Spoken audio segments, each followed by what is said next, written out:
everyone. Today we are going to be looking into a dive into sports editing and editing in sports writing.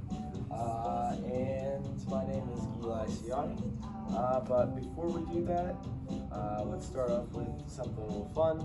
Can anybody in the class name the song playing right now? Oh, well, this song is by Vampire Weekend, and it's called Oxford Comma. And my passion here at the University of Mount Union is integrated media, so I thought we could integrate some media into the beginning of the class for some fun.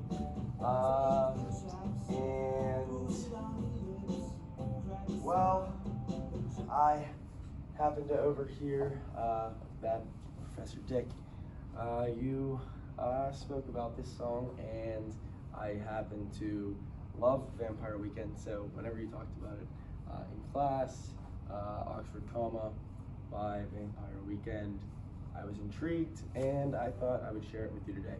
So, does anybody know what the Oxford Comma is? Well, little fun fact to start the day. The Oxford Comma is the comma in a series of lists that comes before the and. Some people don't put it in, others do.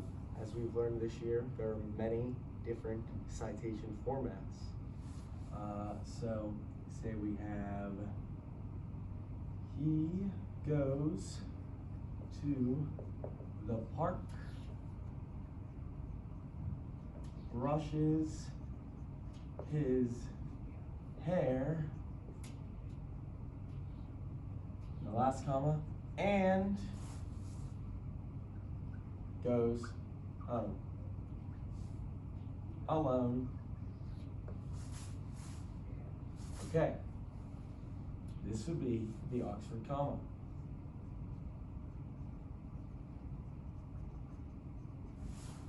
But, like Vampire Weekend says, who really cares? So, let's transition into the real topic for the day, which is sports editing. Sports editing, you may think, what is that? I've never heard of sports editing before. I'm not too familiar. What exactly is it? So, basically to start off, sports editing is editing that takes place in writing that revolves around sports. Now, there are, which I found very, very interesting, over 800 sports in the world wide. Now, this is a complete list of sports from Top End Sports saying that there's 800 sports listed worldwide that, not professional sports, but rather sports that, are played and have been tracked down. Now, of course, we know of probably 10 to 15 professional and collegiate sports, maybe 20 that we could name off right now pretty easily. But of course, there are so many more. Now, why this has such a big impact? I think in the growing world of sports, technology, and editing, I believe that sports editing is becoming very important, and it's important to be factual in your writing. It's important to be timely, and these are some of the things that we're going to learn about today. So for a thesis of kind of what we're going to get out of today, I'd say that there are some crucial facts as a sports editor of what you should be looking for. And number one would be knowing the culture and the audience that revolves around the sport. Who's your target audience? Who are you going to be speaking to, connecting to? What is the demographic like? Then it would be simple things such as, you're going to be doing fact checking. There's a lot of numbers, statistics behind the scenes that go into it. That when you get that perfect ESPN screen up, 3 editors have taken a look at that and made sure that every single one of the statistics that you're looking at is accurate, obviously. And these things are things that you might not think about, but they're happening. Now, the last point that I would like to segue into would be that it is very important to know that as an editor, you do not want to deteriorate the work of the writer, or you do not want to change what the person speaking has said. However, you do want to make sure, as an editor, that whatever you're publishing is appropriate. It's professional, it's unbiased. So there is a line that you walk. I'd like to share first story, and this revolves around a NASCAR driver named Kyle Larson. Back in 2020, he was involved in online racing. They were doing it as part of NASCAR, and he ended up saying a racial slur. And NASCAR, taking a look at the demographics of NASCAR, which this was taken from Brent Sherman, which is the NASCAR fan base demographics of 2020. So we have the demographics, and it's 63% Caucasian, with less than 30% minority rate. Now, in the past, I personally am a big fan of NASCAR, and I have attended a lot of events. And personally, just being there, seeing, you can see definitely the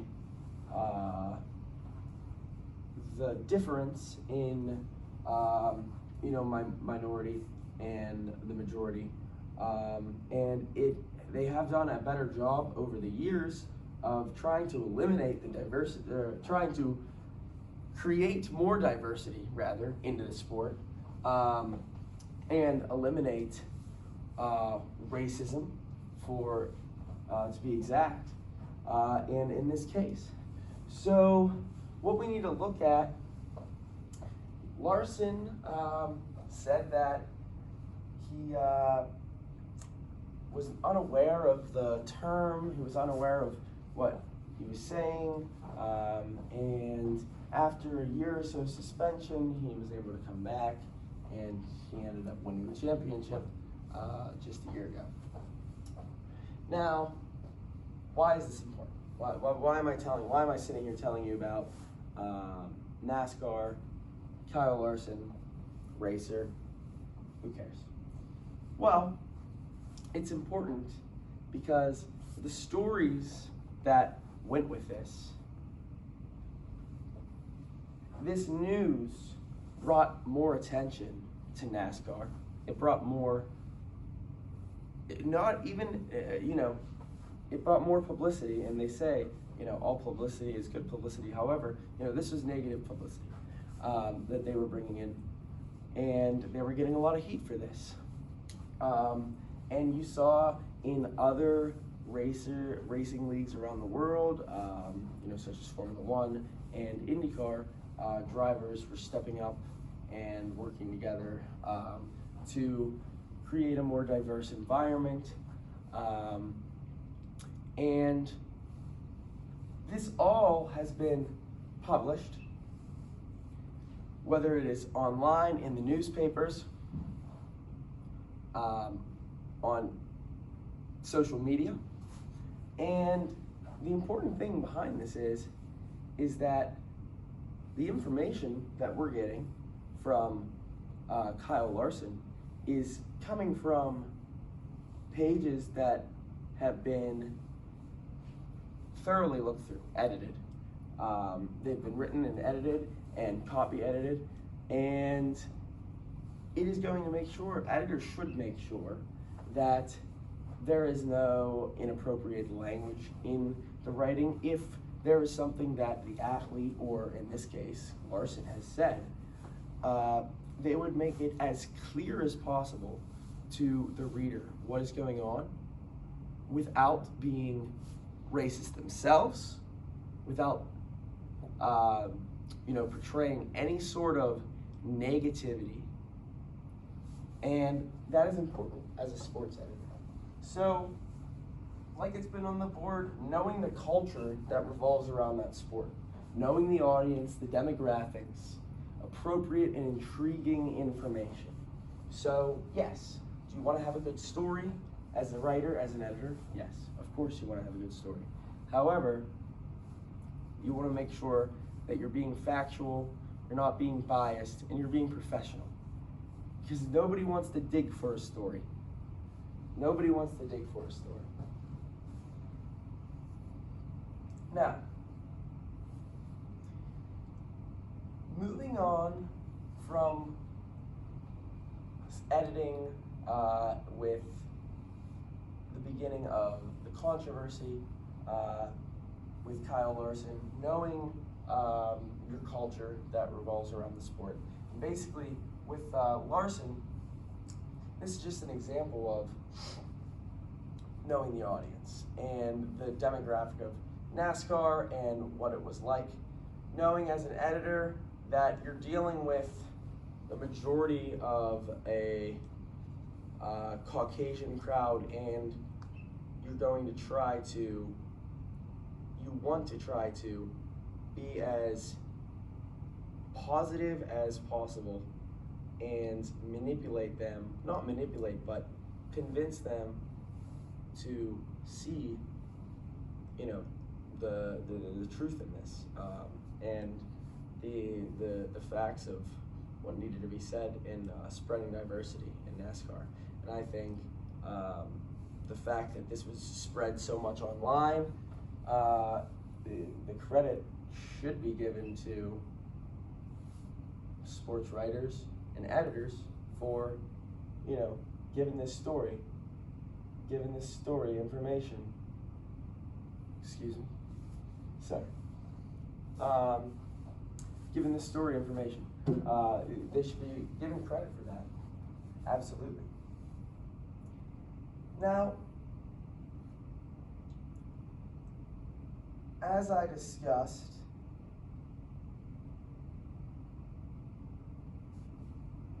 it is important to know in a time like today that there is going to be ever-changing information. Not only are we living in a time where almost every second, I know that everybody's sitting in the room right now, every couple seconds your phone is buzzing, okay? I see you back there on your phone right now. I know for a fact that I am on my phone in class sometimes. I am guilty to it myself, okay? In a time like today, there's ever-changing information. You're getting notifications like this. And editors are the ones that are fact-checking this information before it gets sent out to you, no matter what type of editor it is. So think about that before you just put your head in your phone and you don't listen. So, examples of this ever-changing information. The simple facts are staying updated. And then we see things such as this: players changing names, teams changing cities, teams relocating rather, and teams changing their names. Now, we've seen this this controversy in this is a relatable thing that's going to go a little bit further than sports. In society today, where brands and logos that have negative undertones, whether it's their logo, their slogan, or what it has stood for in the past, we've seen many companies, brands, services changing their logos, changing their names, going away from the stereotypes in order to become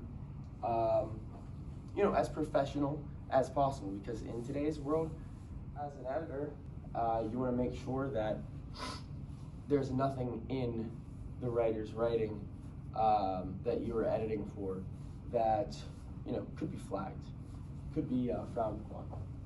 So, staying updated with this, there are many teams that have changed their names in the past couple of years, such as the Washington Redskins, now the Washington football team. Now, an editor would have seen that if that was written out, the Washington Redskins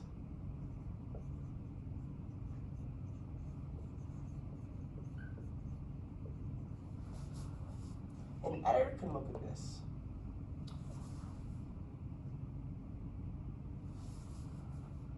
and add in the former Washington Redskins. Now, this is a simple fact check. However, this is for clarity. So, back to discovering your audience. You have an audience, many people. You are writing for the New York Times in a newspaper. There's going to be the vast majority of people that see it, but people of all ages, especially the older generations who read the newspaper, for example. So, they're going to be the ones that are probably more reluctant to want to call new brands or, Now, the reason why this is important is because sports editors and writers are going to be the ones that are starting that curve to get rid of these stereotypes in the names. Yes, teams can change their name, however, people are still going to want to call them what their regular name was. I'm sure Redskins fans are still very reluctant to call their own team the Washington football team, especially fans that have been around for 20, 30 years. Now, with that being said, editors and writers have that opportunity to move it on and encourage the audience who reads it, like I said, if it were to be for the sake of this in the New York Times, then the older generation in the newspaper. Now, all this is hypothetical, but hypothetically speaking, if I was targeting a specific audience in the New York Times, I want to make sure that they know it's the former Washington Redskins. And why? Because I want to trend the curve to get rid of the old stereotypes. And who is going to be the ones starting the trend of the curve? The writers and editors publishing this to you. Now, what else is cool with this? So, players have many names we've seen many players' names that have changed, that they've changed their names, or, many people have been given a name at birth that they are not called. Does anybody know any famous athletes that were given a name at birth and legally changed their name to be called? No? Okay, well, the one that I thought was very interesting was Muhammad Ali, and his name was Cassius Marcellus Clay Jr. Now, how many of you? Nobody would have known, because if you would have known, you would have said something. Exactly. It blew my mind too. And I would have never thought that, Muhammad Ali, that wasn't his name given to him at birth. But I think it's very interesting. And as a sports editor, there's going to be things like this all the time. There's going to be things that are ever changing. Players' names changing. Cities' names changing. Relocating.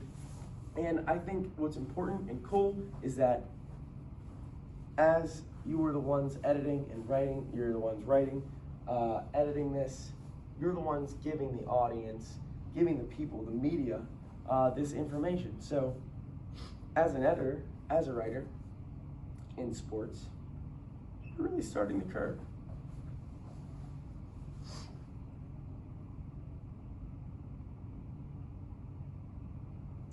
Moving into the editing terms of sports writing, there are, I'd say, two different categories, and that's the copy edit and the quality edit.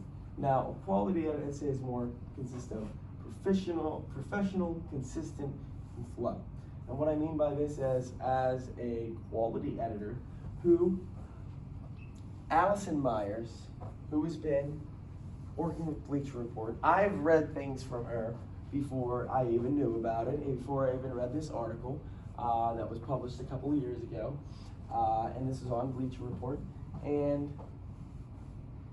she has been a copy editor for Bleacher Report since 2010, and she became a quality editor recently with her studies. Now, I was wondering what the difference is between that, and luckily I came across some information. Now, I'd say underneath the copy editing, which this information came from the differences between copy editing and proofreading, which was on publishing and editing for scientific papers. And it was just a little background briefing on it. So the copy editing side of things is going to be things such as editing for grammar, syntax, spelling. So, making sure that names are spelled correctly as well. Just simple little fact checks. Now, what becomes a little bit more complex would be the quality edits. Instead of just looking over the text for simple mistakes, this is going to be where you're looking for biases. You're looking for the flow. You're looking to make sure everything makes sense. You're looking to make sure it is appropriate, and that it's going to target the audience. That's definitely important too. As an editor, you still want to make sure that it's convincing the audience, and they want to read this. So I definitely think it's cool. I think sports are entertaining and energizing, but when we read about sports, we see sports in the media, it's very exciting, and I think that has a lot to do with why sports are so cultivating in today's day and age. When our grandparents or even our parents were our age, it was probably or definitely so much harder to keep track of your favorite teams. Now at the touch of a fingertip, I can watch English Premier League soccer that's happening in Europe, on my bed on Saturday morning, 6:30. So it's pretty unreal. And I'd say there's we covered the controversial topics of the sports writing. where we've seen the racism in sports and just what to do with that as an editor, and making sure that, you know, it's professional, the bias isn't coming through.